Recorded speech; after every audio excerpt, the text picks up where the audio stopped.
E Fabrícia, boa tarde. Como é que você está? Tudo bem? E Jandira, boa tarde. Patrícia Marçal, que bom que você está aqui também. Boa tarde. Leandro, boa tarde. Tudo bem? Esse lindão é para você, para sua família, né? Para nossa casa.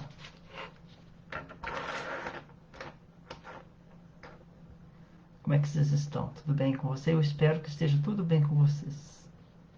Nós vamos começar agora mesmo. E Daci, boa tarde. Um grande abraço para você também. Então, o Fabrício, você mandou um abraço para dona Dilma, para sua filha, a Vitória. A Jandira mandou um abraço para o Ricardo, Patrícia para o Cícero, o Leandro para a família, né? Para a mãe e para a filha. São os que eu sei que tem. Darcy para a esposa. Ei, Cláudia, boa tarde, como é que você está? Tudo bem? Jussara, boa tarde. Que bom que você pôde entrar hoje. Fernando, boa tarde. Alziro, boa tarde. Cristiane, Fabiola, boa tarde, Fabiola. Ei, Rose, como é que você está? Tudo bem? Ei, Neide, boa tarde, minha irmã. Tudo bem? Tudo bem com você? André Luiz Ribeiro Soares, a Rose está do seu lado, você já puxou sua orelha, vamos entrar, né? Como é que você está, André Luiz Ribeiro Soares? Tudo bem com você? Ei, Fátima, como é que você está? Tudo bem? A Neide manda um abraço pro Washington, pra Agatha também. O Washington entrou junto, né? Claro, né? A Neide puxa as orelhas, as mulheres sempre puxam a orelha dos homens, né? Isso é verdade. Isso não há de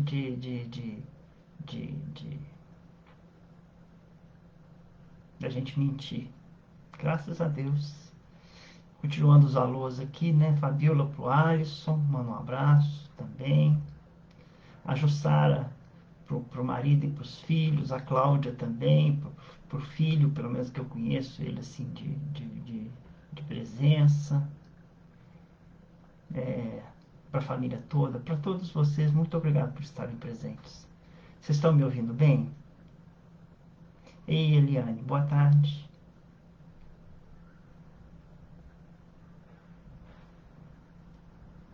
A pergunta tem a ver com o título do vídeo, né? Vocês estão me ouvindo bem? Eu vou me aproximar ainda agora mesmo, né? Mas eu espero que vocês estejam me ouvindo bem. Graças a Deus. Oi, Tânia.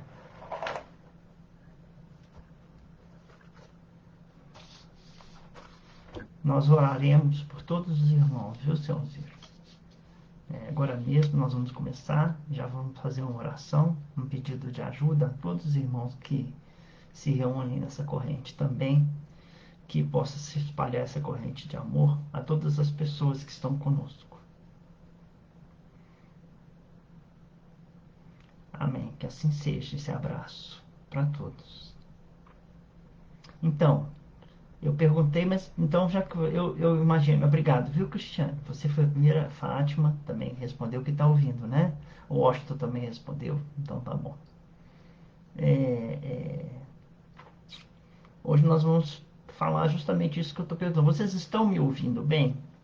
Ei, Rita, boa tarde. Como é que estão as coisas? Um abraço para você, para o Robson, para a Aline e para o seu menino. Eles, seu menino, eu não me lembro. Alto e claro, né? Então, ouvir não quer dizer escutar. Essa é a pergunta, o tema principal, né? Então, muitas vezes a gente tem um problema auditivo e a gente não ouve direito, né? Eu tenho deficiência auditiva, eu só ouço 80%. Ei, Ângela, boa tarde. Um abraço para o João, um abraço para a Tamira, para a Roberta, para o Flávio, para sua mãe. Um abraço para todos.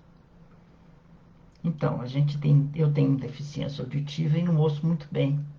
Mas uma coisa é, eu tô, né, assim, perguntando ou desejando que todos nós tenhamos nessa tarde, inclusive eu, que nós tenhamos ouvidos de ouvir, conforme Jesus dizia. O Lucas, muito bem, Lucas. Eu ainda vou, Lucas Bauer.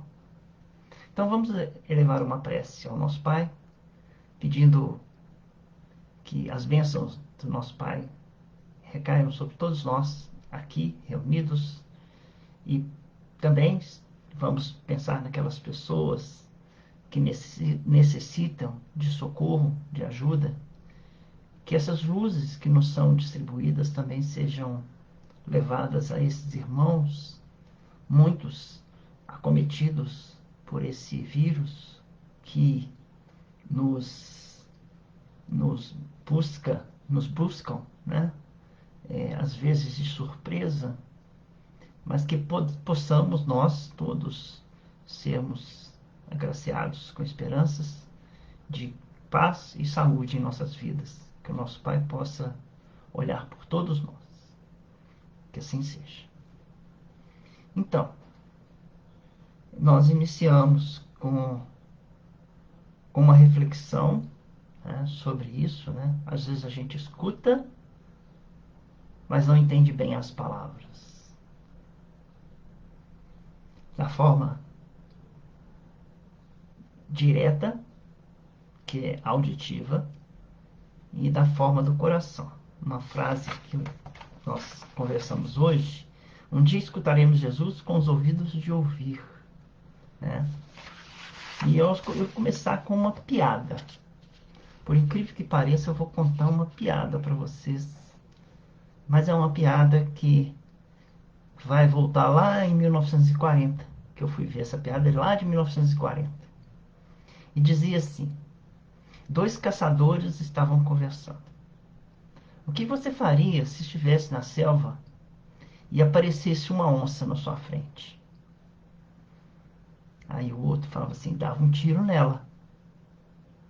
E se você não tivesse uma arma de fogo? Furava ela com minha peixeira. E se você não tivesse uma peixeira? Pegava qualquer coisa, como um grosso pedaço de pau para me defender. E se você não encontrasse um pedaço de pau?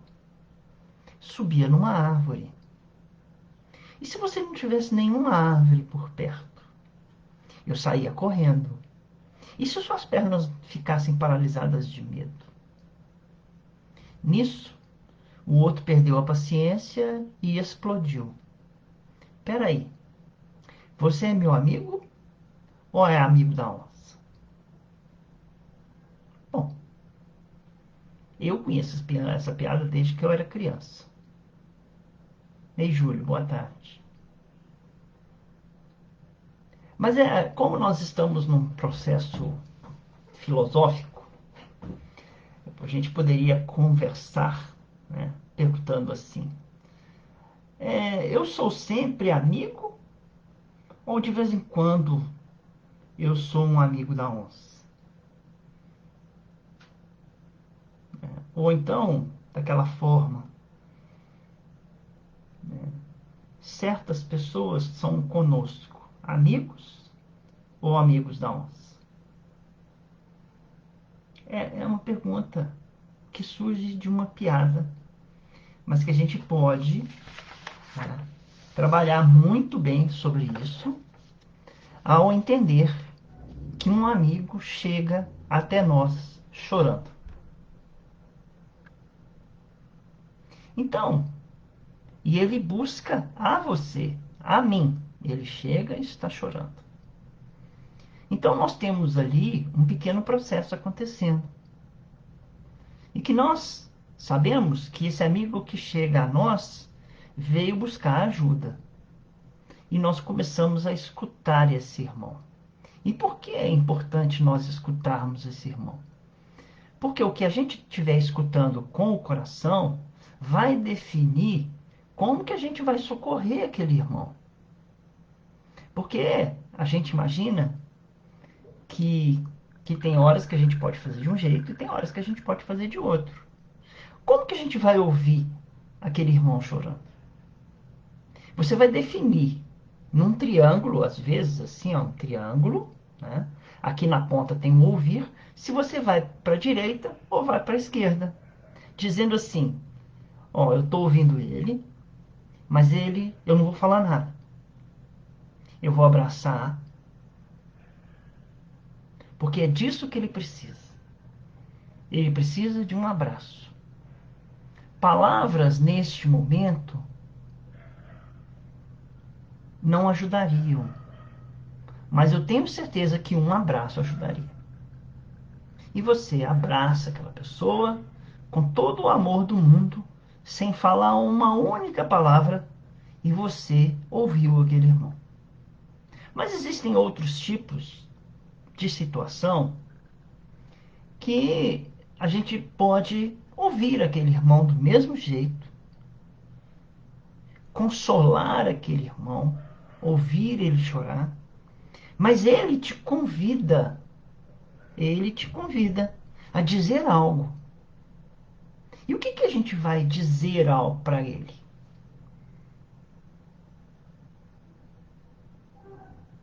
Ele chegou perto de você com a necessidade de desabafar.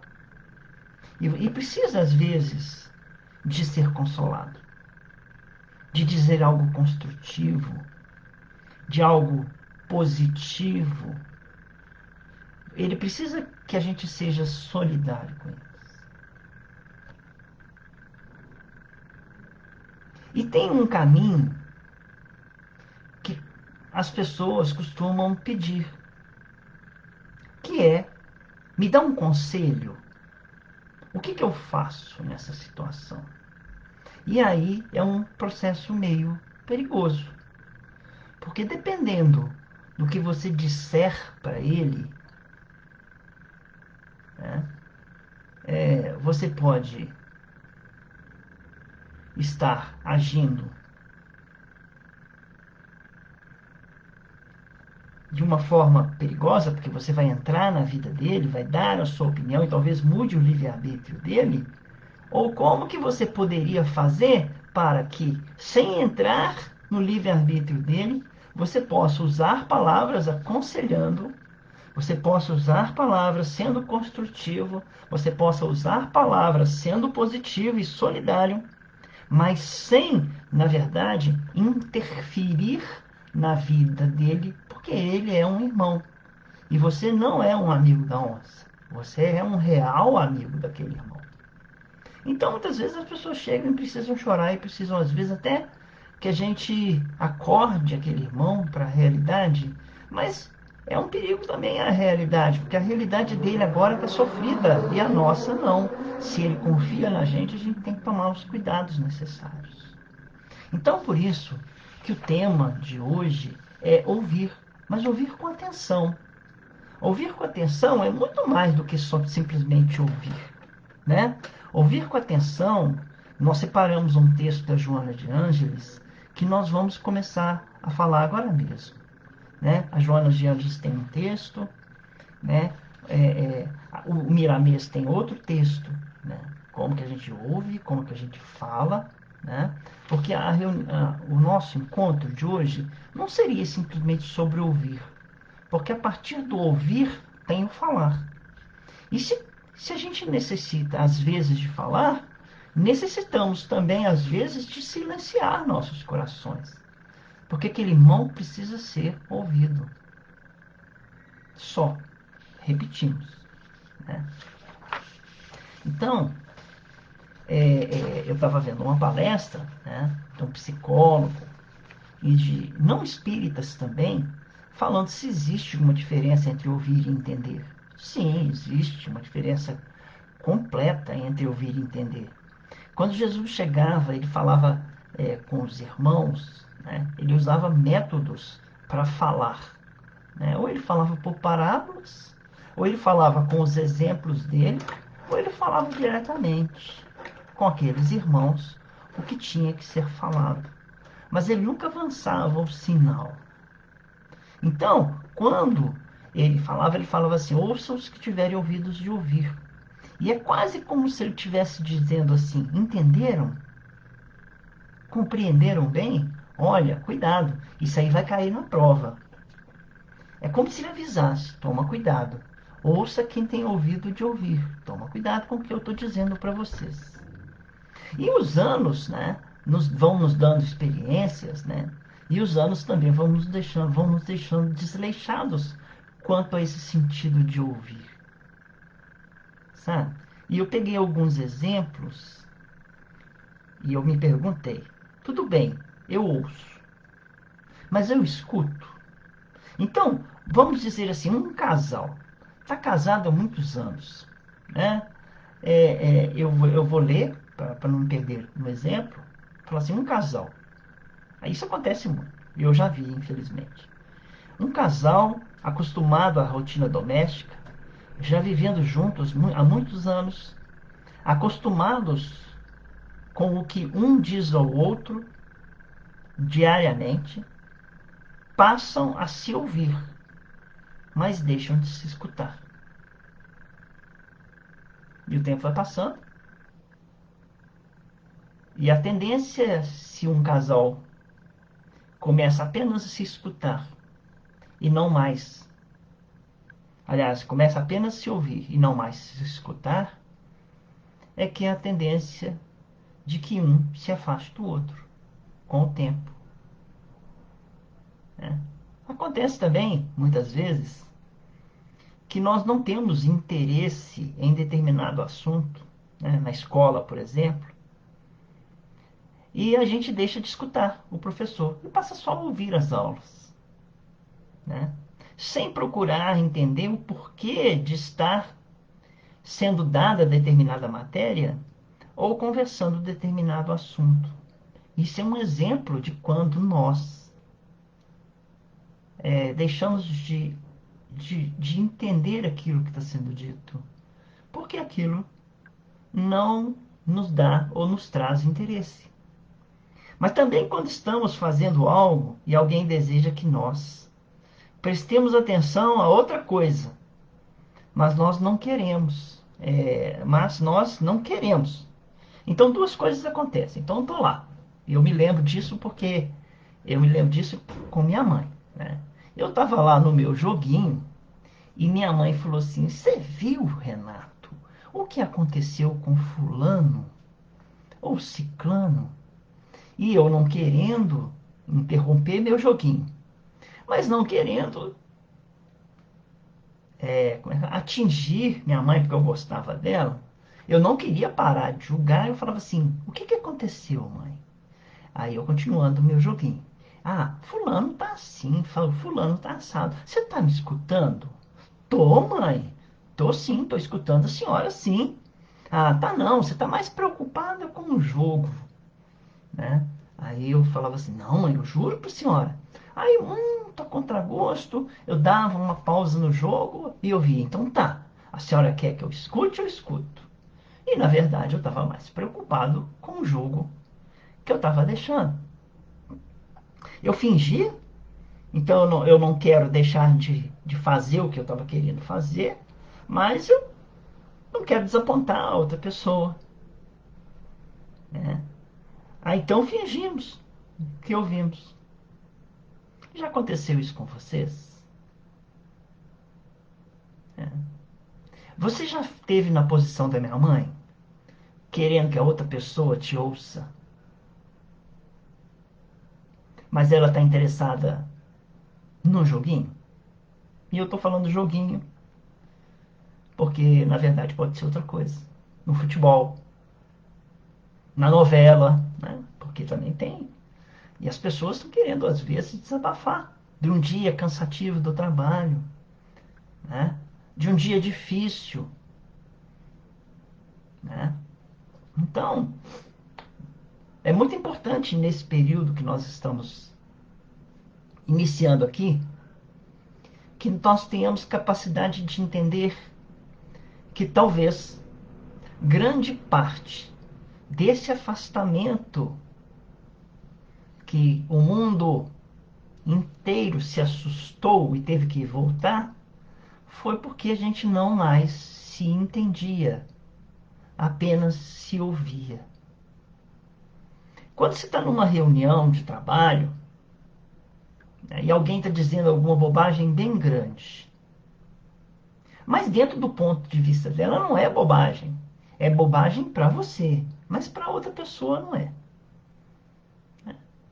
Você ouve a pessoa, ou enquanto ela está falando, você está maquinando tudo contra aquilo.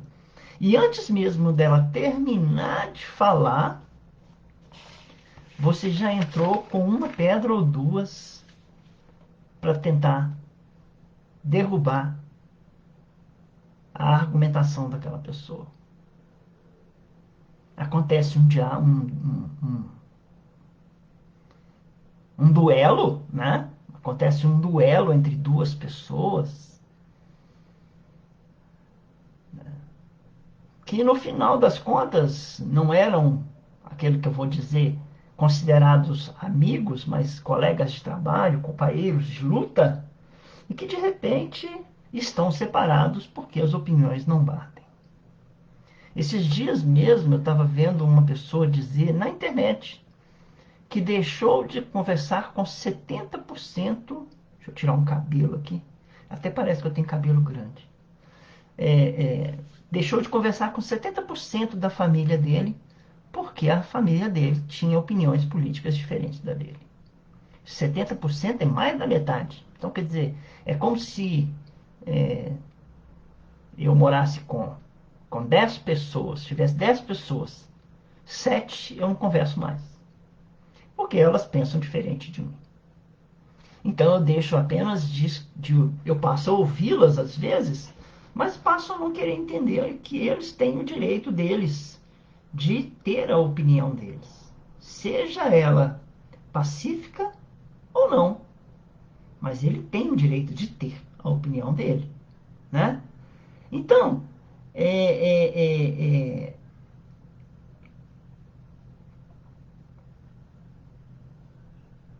nós estamos aqui só para filosoficamente nos cutucar para que nós possamos, como marido e mulher, como pais e filhos, como colegas de trabalho, como irmãos de uma fraternidade espírita, que nós possamos nos ouvir mais, ao invés de apenas querermos que as nossas opiniões prevaleçam em cima de uma opinião a qual nós somos contrários e que muito provavelmente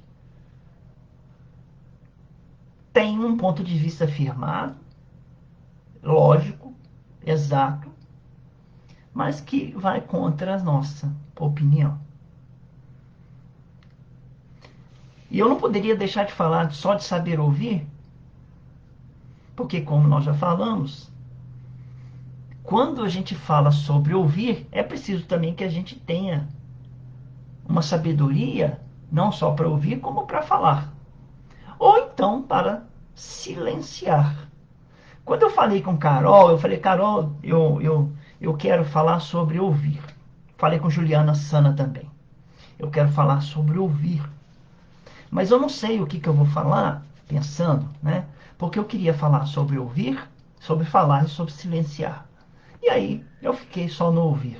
Mas ao montar e montando a palestra, eu vi que não tinha só ouvir, porque quem ouve tem que automaticamente trabalhar o que está sendo ouvido para saber o que está falando e se vai falar, ou às vezes até calar.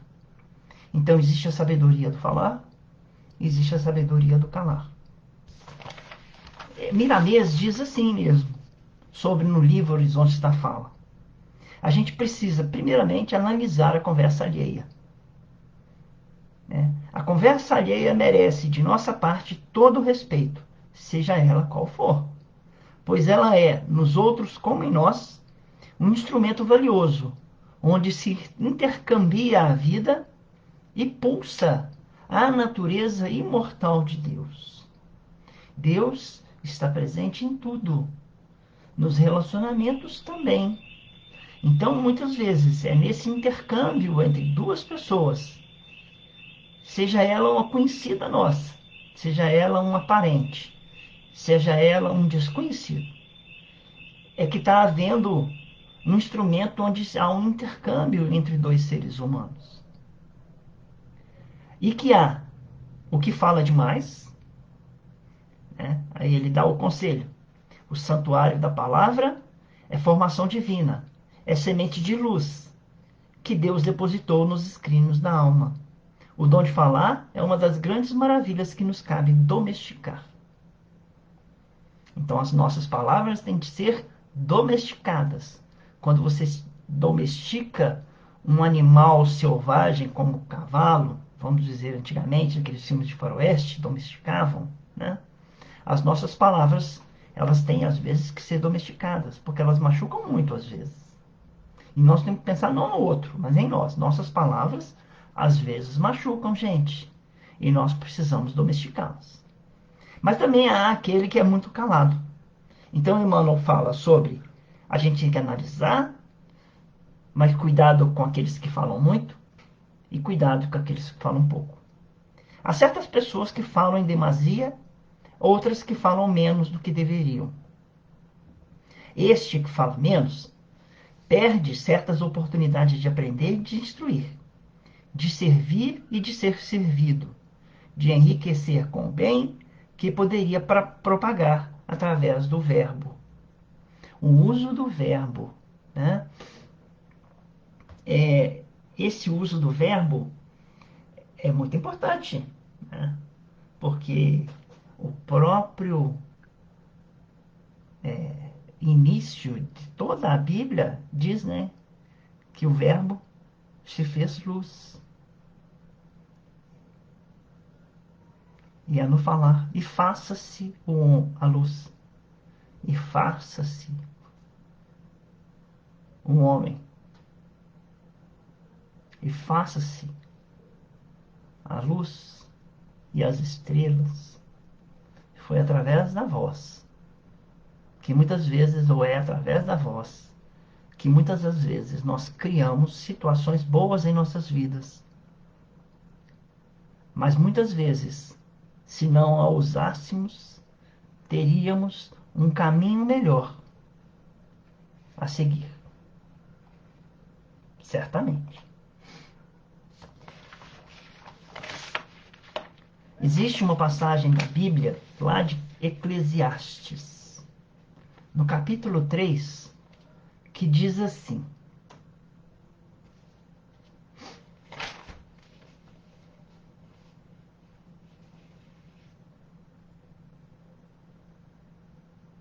existe um tempo certo para cada coisa, um momento oportuno para cada propósito debaixo do sol. Há um tempo para plantar e um tempo para colher. Um tempo para nascer, outro tempo para morrer. Um tempo para abraçar e um tempo para afastar-se do abraço. Um tempo para falar, outro tempo para calar. E eu vou parar um pouquinho dessa reflexão para a gente entender o que o Eclesiastes diz, né?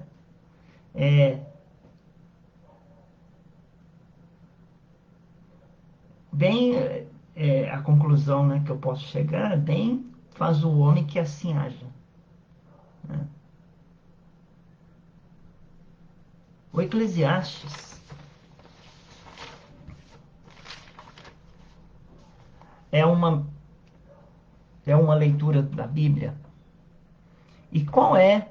Vamos só tirar uma parte daqui, tá? Vamos encerrar um pouco essa conversa. Não, encerrar não. Vamos dar um break aqui e vamos falar assim: qual a mensagem principal do livro Eclesiastes? Eu estava analisando e procurando a mensagem principal do livro Eclesiastes, naquela que ele diz tempo, também diz vaidade, vaidade, tudo são vaidades, né? Diz assim: examina a vida de todas as perspectivas, procura analiticamente onde se pode encontrar satisfação e contentamento nela. O escritor que escreveu Eclesiastes queria isso. Ele queria examinar a vida de todas as perspectivas, procurando analiticamente onde se pode encontrar a satisfação e o contentamento nessa vida. A conclusão que esse autor, porque pode ser Salomão e pode não ser, por isso que eu estou falando do autor, a vida não tem sentido a menos que se deposite a confiança em Deus, pois nele está a chave para toda realização humana. Nesse Eclesiastes há uma reflexão sobre a futilidade da vida, chamando por uma fé prática como algo fundamental. Fé prática. E aconselha, nesse livro eclesiástico, viver a vida dia a dia, passo a passo, glorificando ao Senhor por cada detalhe do seu cotidiano que é recebido de suas mãos, das mãos de Deus. Glorificar a Deus, você recebe umas bênçãos, você recebe com cuidado, glorifica e vive no dia a dia, passo a passo. Então, se nós formos refletir sobre isso, isso não bate com os momentos de hoje, né? Olha, hoje. O que hoje estamos fazendo já se fazia há 3.000 anos atrás, que foi a época que isso aqui foi escrito. Há 3.000 anos o Eclesiastes foi escrito. Se foi escrito por Salomão, foi há 3.000 anos. E já se discutia procurar analiticamente, né? Examinar a vida em todas as perspectivas. Já tinha se chegado à conclusão há 3.000 anos que a vida não tem sentido a menos que se deposite a confiança em Deus. Reflete sobre as futilidades da vida e aconselha a viver a vida no dia a dia, no passo a passo, glorificando ao Senhor.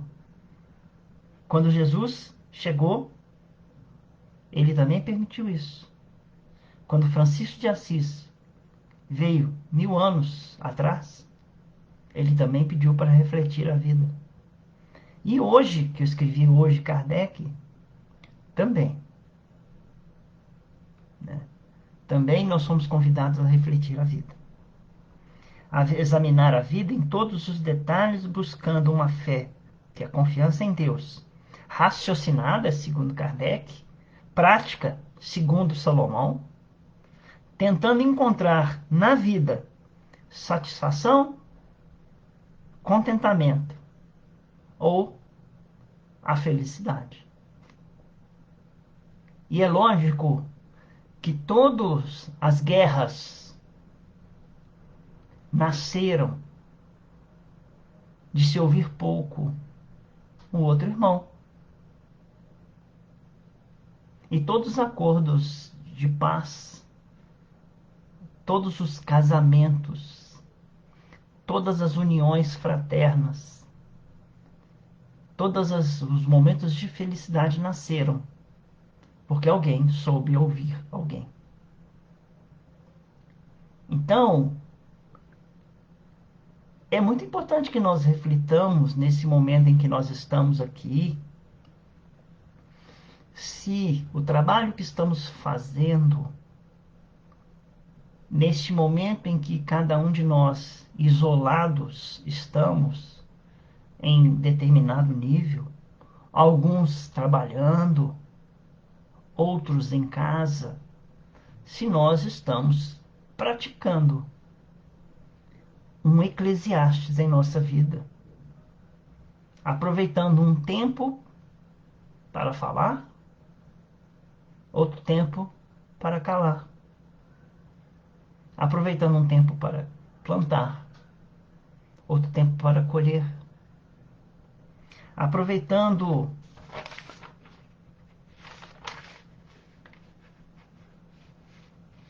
um tempo para se abraçar. Quanto tempo nós aproveitamos para nos abraçar? E um tempo para deixar-se de abraçar. Agora, dizem, né? Agora, eu e algumas pessoas, quando nos encontramos, isso é raramente, nós estendemos um cotovelo, né? Está até vermelho, de tanto que eu já bati no cotovelo com as outras pessoas. Tum, né? E aí, tu? Brincadeira. Eu me perdi aqui? Não.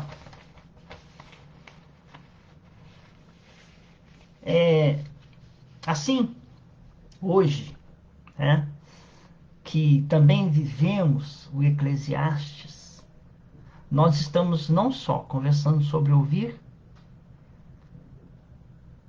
mas também sobre falar e calar. Não fiquemos surpresos quanto a isso. A mente, né, é um dínamo. Vocês sabem como é que funciona um dínamo, né? Ele vai rodando, rodando, rodando como uma usina e vai produzindo coisas. Então, quando você...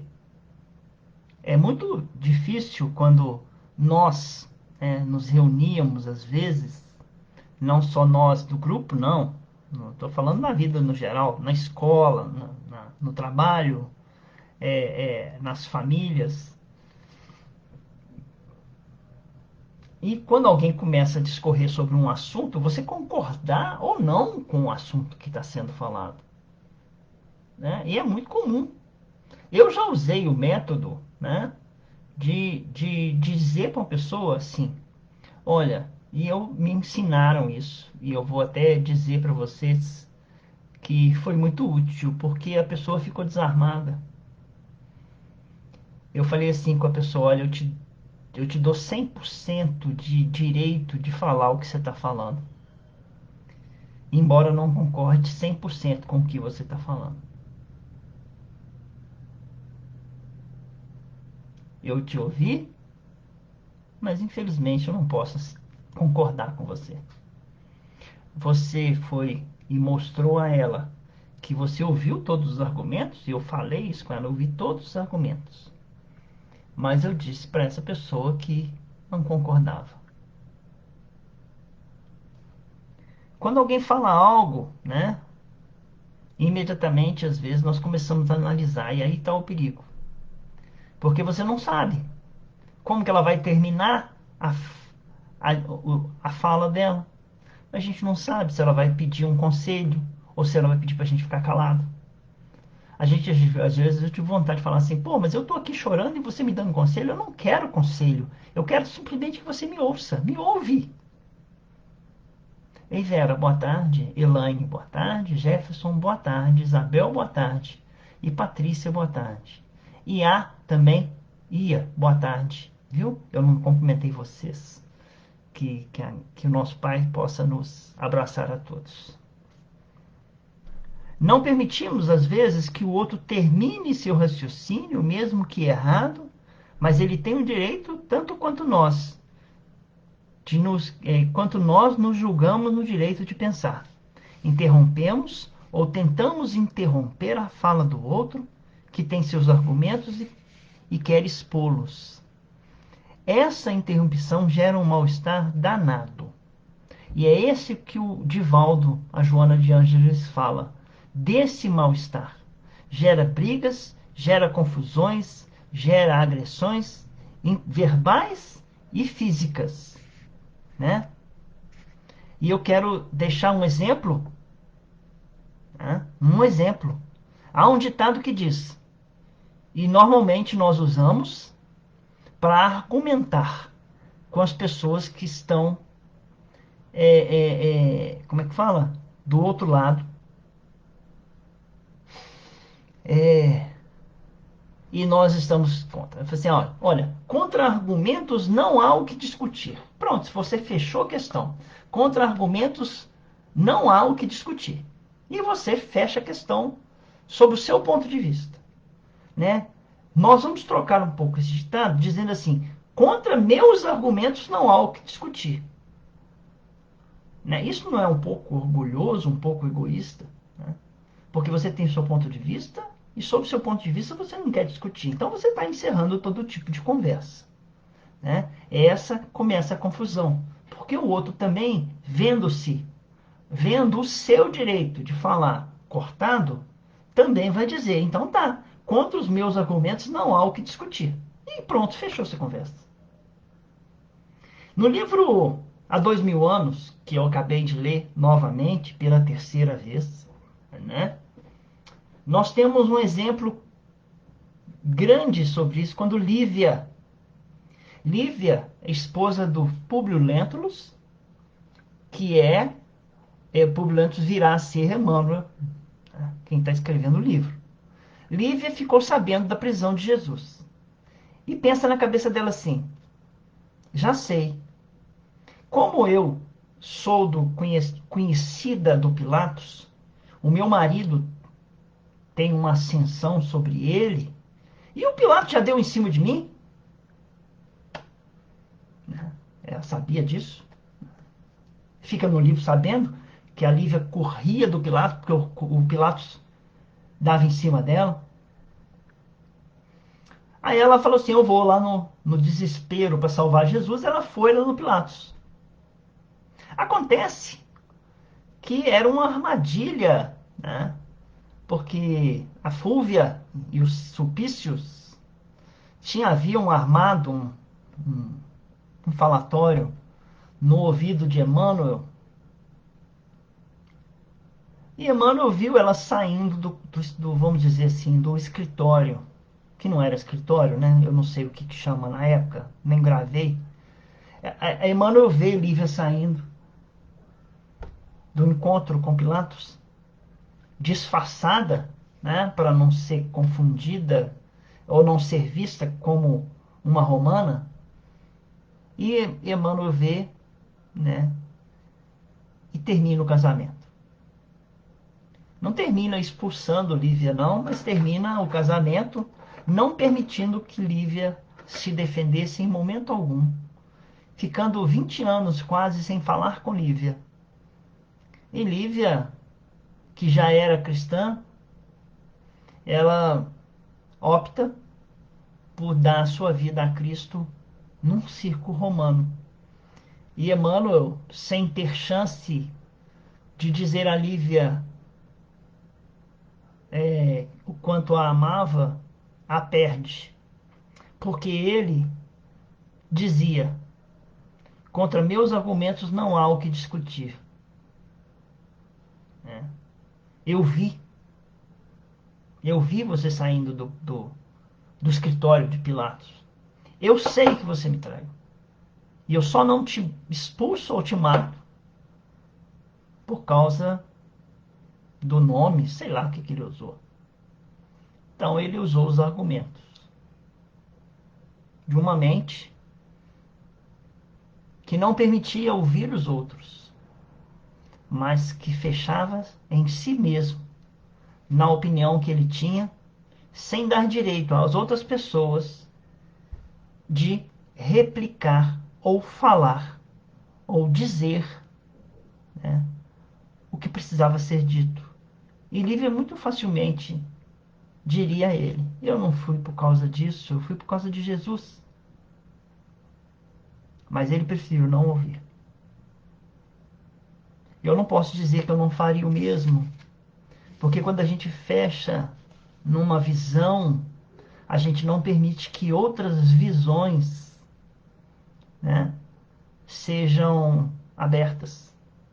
Quantos de nós nos fechamos em conceitos religiosos e não permitimos ouvir outras pessoas que também estão procurando Deus nas suas religiões? Quantas pessoas têm seus conceitos político-partidários? Quantas pessoas não têm seus conceitos econômicos, sociais econômicos? Mas nós nos fechamos em nossos argumentos e, ao invés de dar oportunidades, não ao radicalismo, mas às conversas, nós fechamos questão e dizemos que nós estamos certos. Por isso que a Joana de Ângeles escreveu esse texto, que chama-se Ouvir com Atenção. E é ele que eu vou ler agora, que nós estamos terminando, né? Estamos terminando, mas ainda vamos fazer uma leitura e alguns comentários. Uma das dificuldades no interrelacionamento pessoal é constituída pela falta de cuidado nas conversações. As criaturas, dominadas pelos conflitos, perdem, a pouco e pouco, a habilidade para bem ouvir. Ouvir é uma arte como outra qualquer, que exige interesse e propõe cuidados. Procura ouvir sem preconceito, porém com respeito. O que ouças deve ser digerido a fim de bem assimilado. Evita ouvir discutindo mentalmente, é o que eu faço muitas vezes. Eu não tenho essa perícia de ouvir sem discutir mentalmente. Recusando-te, julgando, protestando. A mente da gente funciona como uma usina, nós não dissemos isso? Aí você discute mentalmente, recusa, julga e protesta. Dominado pelo emocional, perderás o melhor da palavra, confundindo o raciocínio. Ouve desse modo sem ansiedade, sem rebeldia interior. Quando não entendas o pensamento, pede para que seja repetido. Se te não surge clara a ideia, propõe esclarecimento. O homem fala para melhor entender o seu próximo.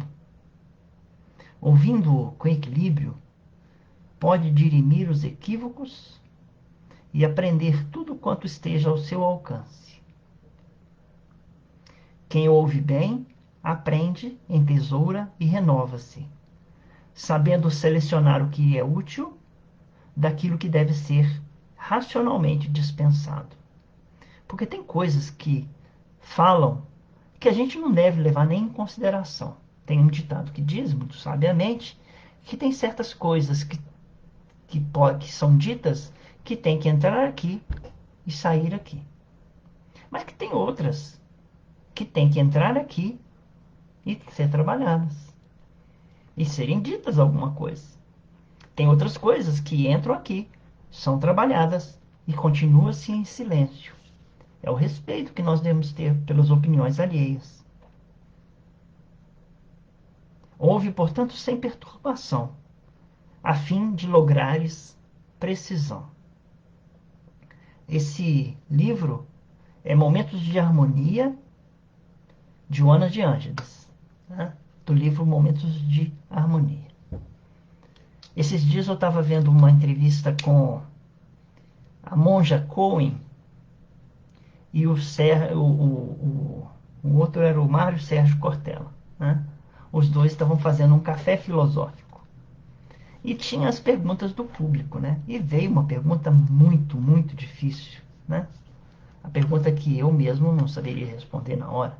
Eu teria que pensar, né?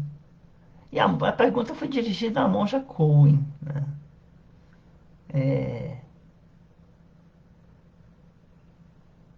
E a pergunta era de uma dificuldade, falava sobre violência e crueldade.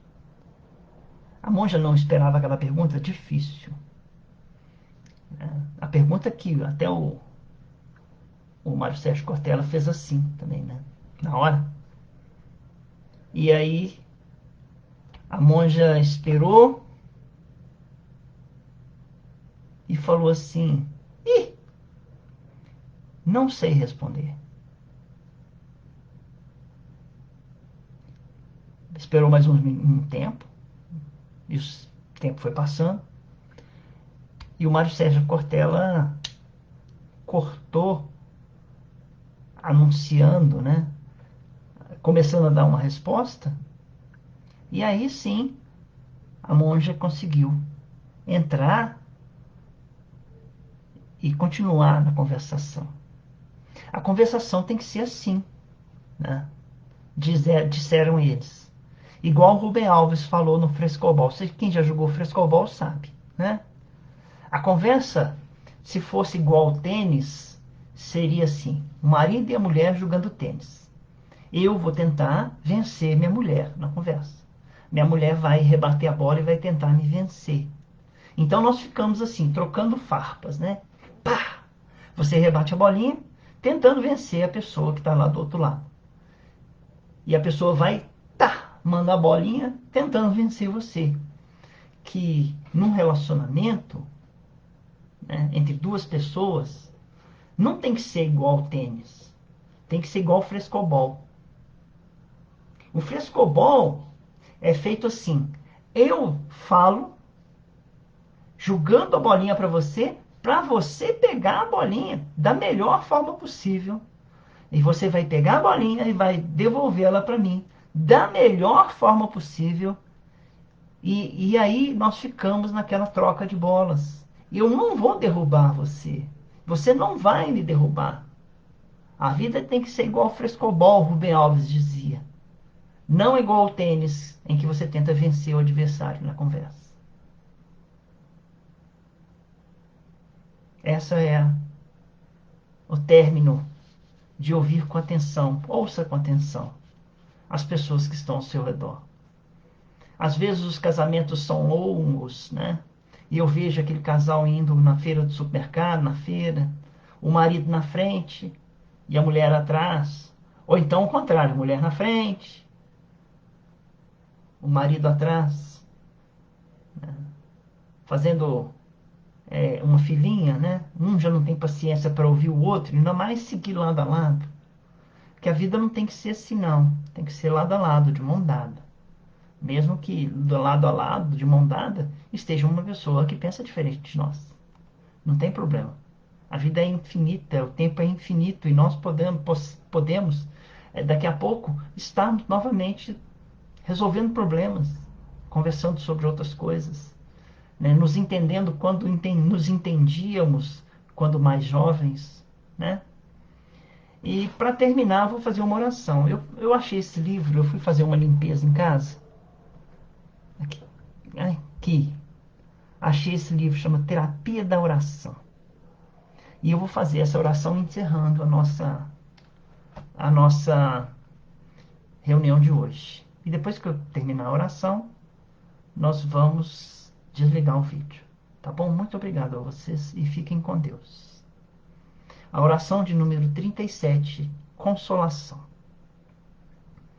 Divino Senhor Jesus, viemos estudar em vossa escola de amor para aprender de vós a consolar os irmãos infelizes da vida.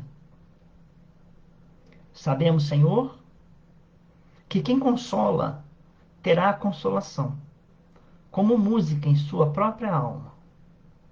Que quem reparte o pão com amor terá o pão que come abençoado. Que, se mesmo sentindo tristeza, inflamarmos de alegria o peito do semelhante, a alegria que acendermos aquecerá a nós mesmos. Todo nevoeiro chega e passa. As migalhas de bem que tivermos semeado serão colhidas por nós, como safra de luz.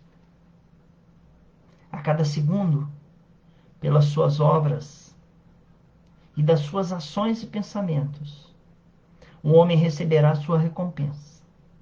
Senhor, dizem que quem não ajuda a si mesmo, não ajuda aos outros. Mas sabemos que ninguém é tão pobre assim que não possa doar um sorriso, uma palavra de consolação e ter sentimento de solidariedade. Afinal, em Deus, somos todos irmãos. Jesus seja louvado.